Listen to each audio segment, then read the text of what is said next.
ഒരു ഗ്രാമത്തിലെ ക്ഷേത്രത്തിന്റെ പുനരുദ്ധാരണ പ്രവർത്തനങ്ങൾക്ക് വേണ്ടി ഏതെല്ലാം മാർഗത്തിലൂടെ പണം സ്വരൂപിക്കാം എന്നതിന് ഉദാഹരണമാണ് വെള്ളിനേഴി കലാഗ്രാമത്തിലെ ചെങ്ങണിക്കോട്ടുകാവ്. ക്ഷേത്ര ഭാരവാഹികൾ വിഷുപ്പാലട ഒരുക്കി ക്ഷേത്രത്തിലെത്തുന്ന ഭക്തർക്ക് നൽകിയാണ് ഉദ്യമത്തിൽ പങ്കാളികളാക്കിയത്.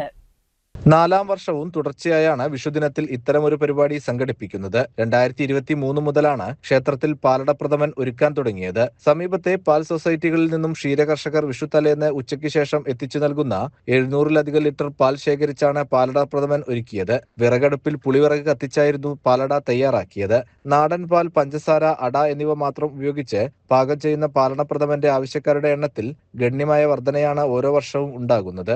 250 രൂപയാണ് പാലടയ്ക്ക് ഈടാക്കുന്നത്.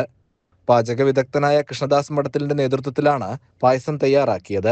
ഇത്തവണ മാങ്ങോട് ആർദ്രം പാലിയേറ്റീവ് ആശുപത്രിയിലെയും ചെർപ്പുളശ്ശേരി സർക്കാർ ആശുപത്രിയിലെയും രോഗികൾക്കും കൂട്ടിരിപ്പുകാർക്കും വിഷുപ്രഥമൻ എത്തിക്കാൻ സന്നദ്ധരായി ഒട്ടേറെ പേർ എത്തിയതായും ഇതിൽ ഏറെ സന്തോഷം നൽകുന്നതായും ക്ഷേത്രം ഭാരവാഹികൾ പറഞ്ഞു. ക്ഷേത്രത്തിലെത്തുന്ന ഭക്തർക്ക് 5 മണി മുതൽ വിഷുക്കണി ദർശനവും ഒരുക്കിയിരുന്നു. വിഷുക്കൈനീട്ടവും വിഷുക്കഞ്ഞിയും നൽകി. ക്ഷേത്രത്തിലെ പുനരുദ്ധാരണ പ്രവർത്തനങ്ങൾക്കായി വിഷു പായസം ഇവിടെ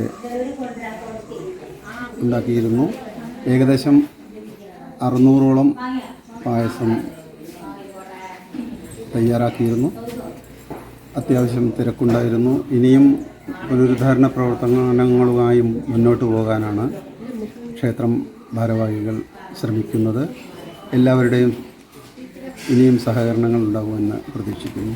trustee board chairman AM Mohankumar, Manikandan Vattoli, M Manikandan, ഗ്രാമപഞ്ചായത്ത് 2-ാം വാർഡ് അംഗം നന്ദിനി, ക്ഷേത്രം ഭാരവാഹികളും വനിതാ കൂട്ടായ്മ അംഗങ്ങളും പ്രവർത്തനങ്ങൾക്ക് നേതൃത്വം നൽകി. CCN ചെത്തല്ലൂർ.